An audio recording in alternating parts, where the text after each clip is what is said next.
Hello and welcome to the Cellar Door, New Zealand. I'm George. Today I'm in the Awatere Valley in Marlborough at New Zealand's first Māori-owned winery, Tohu.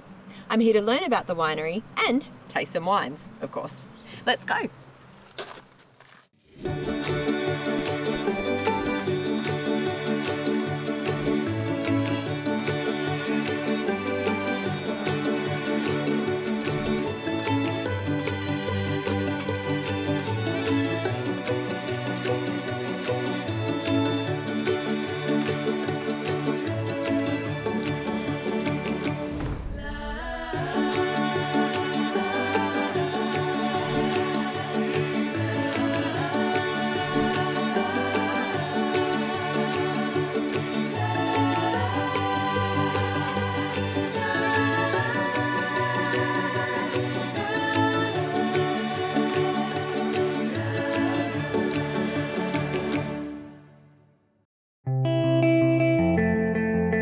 It's my last day in Marlborough and I'll be capping off my tour of this fantastic wine region with a visit to Tohu Wines.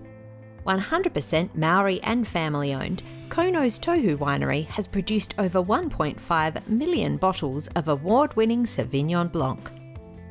First up, I'm meeting winemaker Bruce for a little look around the winery. So we are in the White's room? That's right, yeah. Is that the technical name? Yeah, that's as good as what we call it, yep. It's the white cellar for us. The white cellar, yes. Yeah. And you've got some frosty... We do. So this time of year, being sort of end of August, it's all about bottling, finishing wines off for bottling. So everything is cold stabilised, so hence the very cold tanks, which we can probably feel as we're walking around. Yes, we can indeed.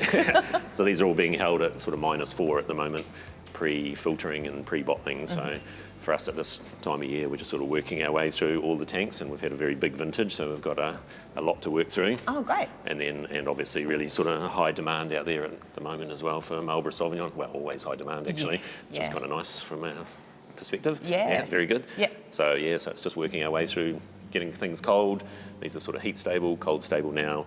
They'll get filtered and sent off for bottling in the next sort of few weeks.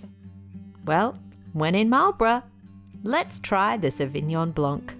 So this is the iconic... So this is our Marlborough Awatere Valley Sauvignon Blanc, so all from this valley, 100% out of the valley behind me in the shot. This very windy valley. Yeah, it is a little bit windy, isn't it? So this is 2022, so this is sort of pretty freshly bottled and I believe sort of onto the market now because... Sure, you may or may not be aware, but 21 was a really short vintage for us, so very limited supply, so everyone's been sort of crying out for 22. Yeah. But great berries, I believe. Yeah, really good flavour, very ripe and all that sort of stuff. So in a strange sort of way, I sort of prefer the 22s, which are a bit less ripe in some ways, so a bit more of that sort of green characters and sort of good acidity and freshness that we sort of look for in Sauvignon Blancs. Yeah. I think in those really ripe pears you end up almost a bit too ripe and too much alcohol and stuff like that, so we prefer a more sort of elegant style with a bit more minerality and some really nice sort of fresh clean acid in there as well. So And these are done in the steel? Yep, so all stainless steel, so all sort of cultured yeasts and very temperature controlled, so everything fermented at sort of about 8 to 10 degrees, which is pretty cold, so we're really sort of trying to hang on to those aromatics and capture all that sort of pure fruit basically. Yeah. Great. Hope so. Yeah. Or I'm out of a job. Oh, stay tuned. Oh, yum. So I guess I think... Getting blown straight out of the glass. Yeah.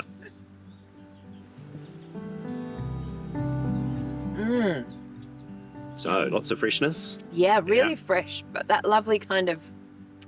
Would you describe it as a tartness? It's not really... Oh, yeah, definitely, yeah. We sort of run a pretty low intervention winery, really, so I don't tend to deacidify things or, sort of muck around. I don't do any fining whatsoever. So they don't, everything pressed, hard pressed, all your pressings into the tank. So I think we get quite a lot of sort of texture and weight out of that. So we think, too, a little bit different to the sort of traditional Marlborough Sauvignon, which tends to be a blend of all the sub-regions, so you get a bit more of those sort of tropical fruits, green fruits, and the whole sort of flavour spectrum, whereas with this we're definitely in that sort of guava, sort of lemongrass and green capsicum, that sort of, more herbal notes and stuff. Yeah, the tropical flavour is very light. Yeah. We're definitely not chasing those sort of tropicals or those thiols, that big passion fruit stuff. It's not the sort of we do in our other Sauvignons that we make, but in this one we're really just trying to highlight this valley, which is all about sort of freshness and minerality and sort of clean fruit and stuff. So pretty stoked. Delightful. Yeah, and really it's just showing the vineyard. So there's not much trickery in the going on in the winery. We don't use a lot of there's all sorts of funky, weird yeast you can veer off into if you like these days, but we sort of keep it pretty traditional. There's only a handful of yeast that we use, and it's pretty sort of simple winemaking, really. Just trying to get the vineyard to come through in the bottle, which I think we've done. Yeah, I think you have nailed pretty that. Stoked with that wine, really. That's beautiful. Yeah, it was a challenging vintage too, so it's really nice to, you could say it's easier to make a good wine in a really good vintage, and it's a little bit trickier to do it in a challenging vintage, which is what we've just had. Well, you've done extremely well, in my opinion. Oh, thanks. Keep my job. I'll be trying some more varieties with Bruce a little later, but next I'm going into the vineyards with Anthony to learn more about the land and its history. Kia ora, Anthony. Perfect. Thank you so much. Now, you are the vineyard manager Yes. for Tohu. So I look after our whenua vineyards within the company, and that's the Wakatu Māori-owned land that we basically have in vineyards and grapes. And there's quite a lot of focus on regeneration as well Yep. in the Yeah, practice. definitely. Yeah. So the company has a sort of philosophy of where we're going to be in 500 years. Oh, wow. So regen really is just, we were already doing it, but now that everyone else is doing it, we're sort of saying, actually, they've got some pretty good ideas and sort of going with what we were doing, and also with what research and other people's ideas are coming up with and getting into it. And Tohu's part of a collective of Maori-owned wineries, isn't Correct. it? Yeah. There's a long story about the settlement occupation of their land, and basically they managed to get a lot of their land back, and this is what they've done with their resources, and they've brought it under a number of, I guess you could say, pillars. They have seafood, mussels, green shell mussels. We've got grapes, beverages, Hop Federation beer over in Motueka, All right. and then also just the land that they own, they've turned into sort of leasing properties and made a really good business, a smart business out of what they got returned to them. Yes.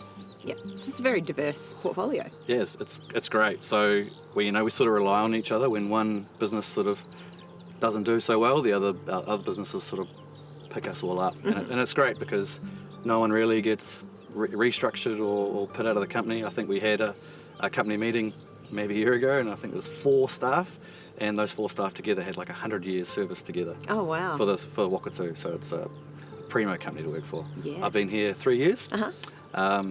My wife would say that I love it, and I really agree with her. I love it. It's I go home happy. Yeah. Oh, beautiful.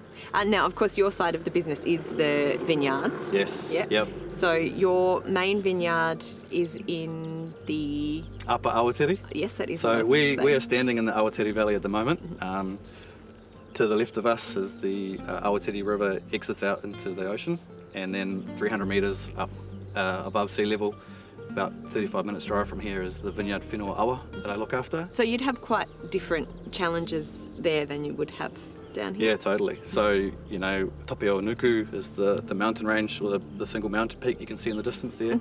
And so we get cold winds coming off that mountain, and again, cold winds when you're 3 o'clock in the afternoon with the sun disappearing behind the hills and you're trying to do some winter pruning. It gets pretty cold up there. Trying to encourage your staff to carry on working, come on boys or girls, let's carry on. It's, proves to be difficult at times. We also have a lot of strong winds. So, any plant's not going to like lots of strong winds all the time. So we're trying to sort of encourage growth where we can. What's the main grape that you grow? Sauvignon Blanc. Right. Yeah. So are those particularly hardy vines, or have you got a clone that is particularly tough? You just plant them and I'm going to hope for regret the saying best. this, but when I first got here, I was like, Sauvignon Blanc's a weed. It Right. grows wherever you want to grow it, but what we do is we manipulate that to grow how we want it to grow. So yeah, we've got lots of different clones, lots of different rootstocks to give different styles, different bunch structures. Like Schwartzman, nice and tight. Everyone at the moment is planting rootstock 3309. It's just what the industry is doing at the moment. So the previous company that I worked for, I looked after, was about 180 hectares of one rootstock, one clone. Oh, wow. So for me, it was very easy back then just to, this is what we're doing, this is what we're doing. So when I came here, I inherited a vineyard that was designed, and it's great, to be honest, that has multiple different rootstocks, multiple different clones, a bit of spur, a bit of cane pruned, and it's 71 hectares. 45 hectares of Sauvignon Blanc. We've also got a Pinot Noir, Albarino, Pinot Blanc. There's another little 1 hectare block we've got in there. It's pretty cool. There's a whakatoki, which is a proverb that basically says, when man's gone, the land will remain.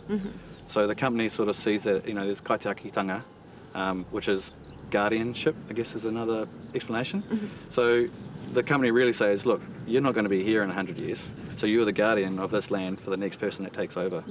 And that's perfect for me. Yeah. It's great. Talking on TV is a different story. That's my passion. Hey, thank you so much for sharing your story with us. Cool.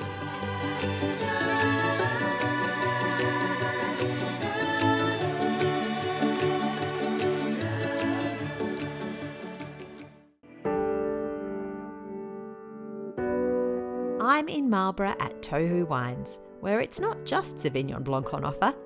Next up is the Pinot Gris. So this is our 2022, so this has just been bottled as well. So unlike the Sauvignon, this will spend a little bit more time on lees. So with Pinot Gris, we try and sort of work up a bit more texture and weight into it. I suppose my philosophy on all of our wines really is not to try to have any sort of jagged edges. I suppose we don't want things sort of sticking out, like just trying to make a balanced wine basically. So not too much alcohol, not too much sweetness, and not too much acidity, and just everything sort of working together.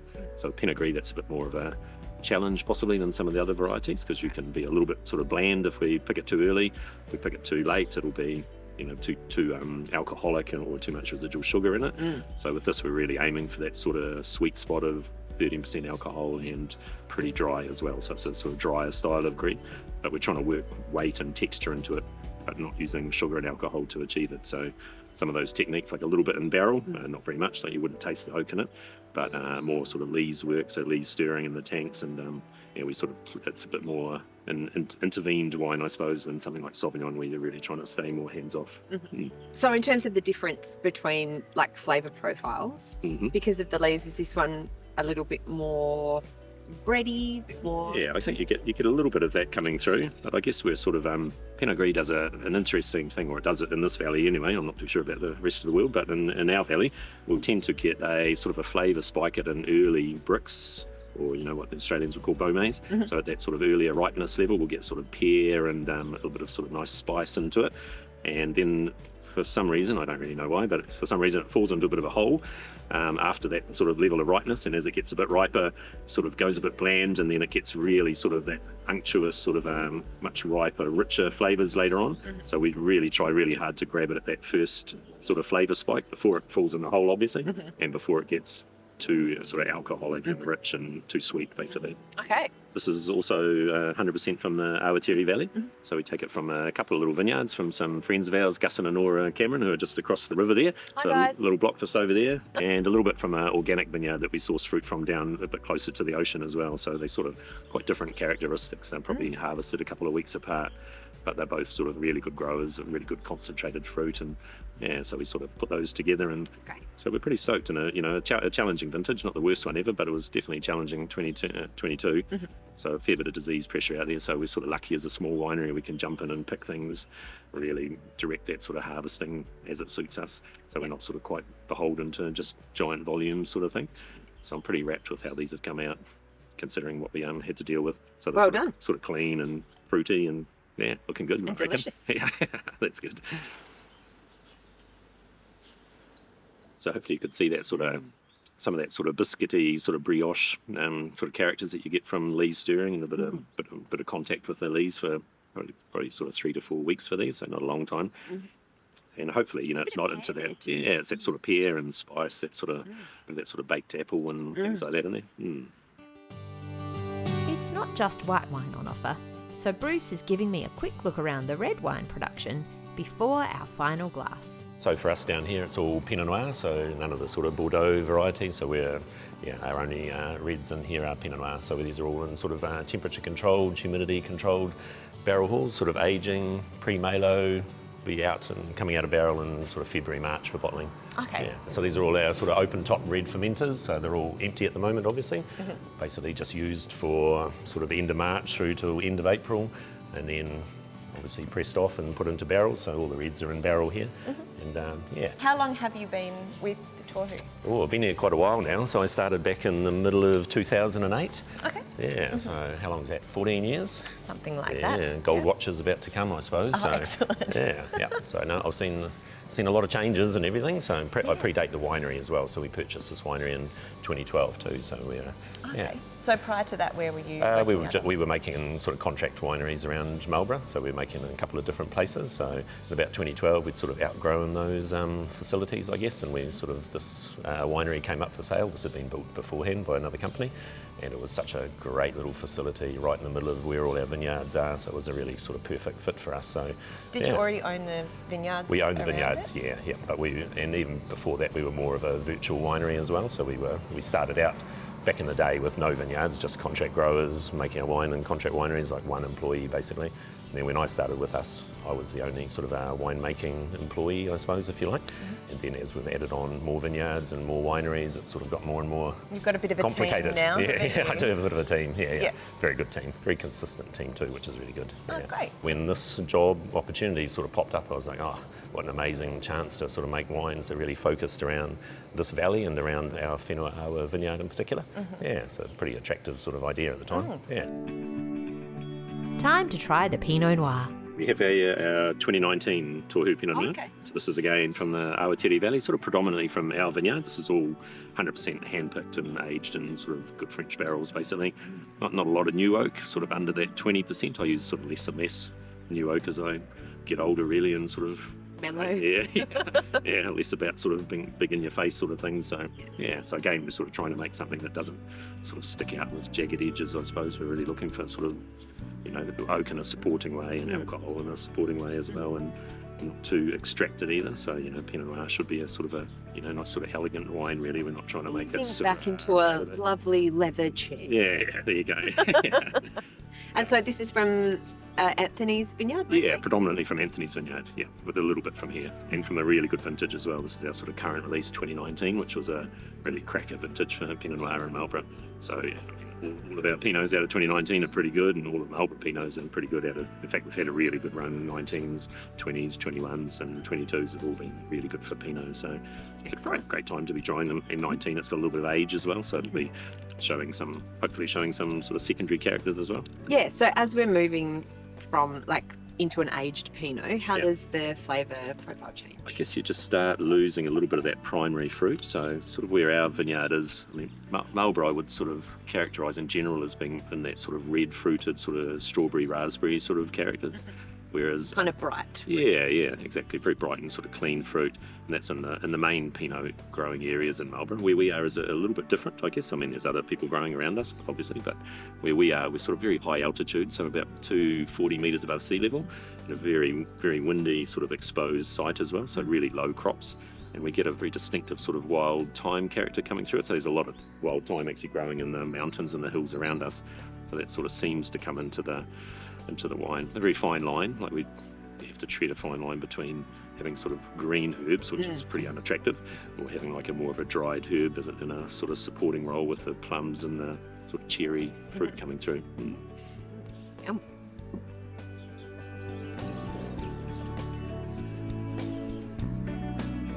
Definitely getting that deep fruit. Yeah, so it is really into that sort of darker spectrum is what we're sort of chasing. Yeah, something a little bit more sort of serious and sort of structured in there as well. I think a lot of that's coming, coming from the vines as well, because they're about 20. These were planted in 2002, I think, so that's about 20 years old. Yeah, so they're really hitting their straps now, and we see sort of interestingly less sort of difference in the clones up there. So we have 5 sort of main clones and different sort of rootstocks up there, but as the vines get older, they seem to sort of express more of their site and not so much of the clonal differences, which you sort of really see when they're young. So it's kind of interesting over the years to watch them sort of develop. I've sort of seen the fruit come from sort of 10 years old to 20 years old now, so it's sort of, it's pretty interesting.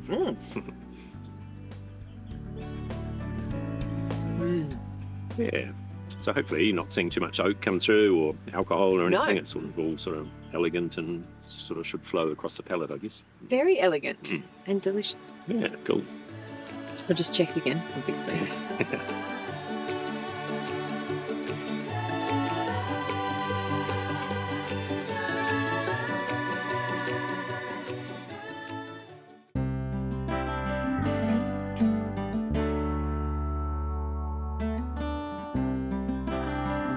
Marlborough offers all sorts of accommodation options, and to cap off my stay in the region, I'm finishing with something a little bit special. Located in the heart of the Marlborough's scenic vineyards, this historic Victorian convent was built in 1901 for the Sisters of Mercy. Built with native timbers and the utmost Victorian craftsmanship, this building was relocated to its current position in the 90s and recently renovated into luxury accommodation, now fittingly named the Marlborough. Originally housing the nuns of the convent, there are now 10 contemporary rooms on offer, decidedly more appointed than the sisters enjoyed. There are 16 acres of sprawling gardens and vineyards with over 400 different trees and shrubs, the perfect place for a wander, or a wine. Or a wander with a wine. Oh, now there's an idea. The on-site restaurant Harvest specialises in seasonal gourmet produce from the region and Greater New Zealand. The seasonal menus are carefully crafted using the best local produce and sustainable practices. Even the bread is made on site.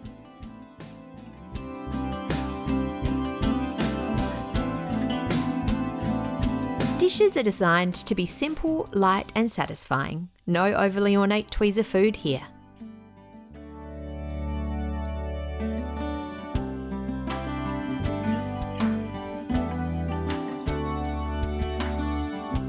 And of course, the wine is as local as it gets.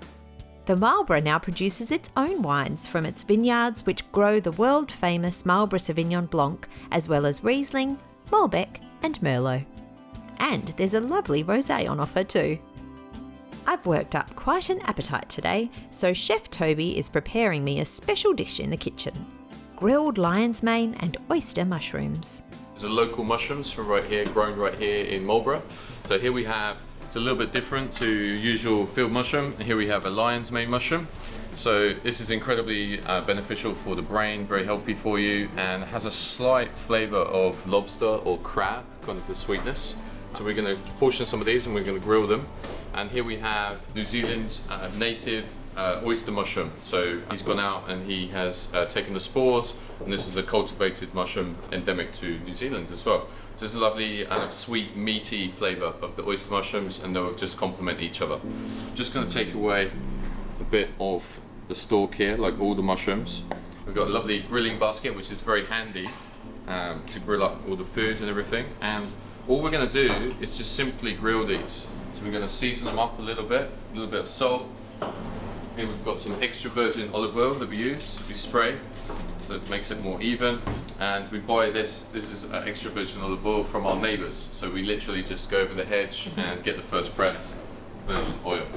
So one of the things about Harvest Restaurant that sets us apart from all the other restaurants in the region is this baby here. So it's a Marlborough wood-fired oven, so we really are just cooking on wood. We source the highest quality, so it's sustainably sourced wood as well, so therefore we're aware of our impact on the environment. And we use an electronic charcoal starter to start it, so it's a very clean way of cooking. We're not adding any inks or any combustion contaminants into it. So there you go, come down. Nice little view there. So I'm just going to pop these ones on here and grill them. So the oyster mushrooms will take a little bit longer than the lion's mane. So the lion's mane, you can see it's quite delicate. It's a little bit like cauliflower. And what we're going to do, we're just going to pick a few bits. It will tear right off rather than cutting the stalk. We're going to add the lion's mane at the top. It's a little bit more delicate. Normally runs at about 300 degrees, so very quickly and very effectively. So we've got a little mescaline mix. I'm going to add some sliced radish to it as well. This radish will just keep in a little bit of ice water, makes it super crispy and crunchy. Here we've got some cucumber that we've used a special little Japanese mandolin to cut the nice bits of cucumber. It's a little bit different. The cucumber's for texture, for a little bit of freshness, just brings that juiciness to the dish. And then we've got some shaved fennel as well. Add. So not least, we've got some pickled shallot rings. This is just they've just been pickled in a kind of a sweet and sour gastric, so a little bit of sweetness, a little bit of bite, a little bit of crunch to it.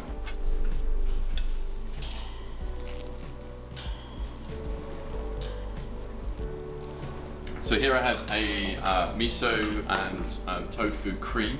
This has a lovely kind of umami flavour to it. We've got a little bit of toasted pearl barley, just toast it so it's nice and golden brown, and then you put it in a pot with the water and you cook it out. So put some of that here. I'm just going to add a little bit, not too much. Then we're going to take our lovely grilled mushrooms and we're going to assemble. And so we've got the nutty richness of the oyster mushrooms and then the sweet kind of almost seafood kind of flavour from the lion's mane. And they just add up to be something greater than the sum of its parts. It's just a grilled mushroom, but hopefully you find this delicious. A few more crunchy touches of pearled grains to the salad and mustard dressing. I'm just going to finish it with a little drizzle of our neighbour's olive oil, and that just helps to bring the whole thing together. And there we go, grilled cultivated mushrooms, miso and tofu cream, and a lovely garden salad. Time to tuck in. Thank you so much. Absolute Cheers pleasure. to you, Thank Toby. you. Cheers. Thank you. Thank you, and cheers to you. It's been another lovely day on the Cellar Door, and I'll see you next time. All right, here I go. Brain food. And mouth food.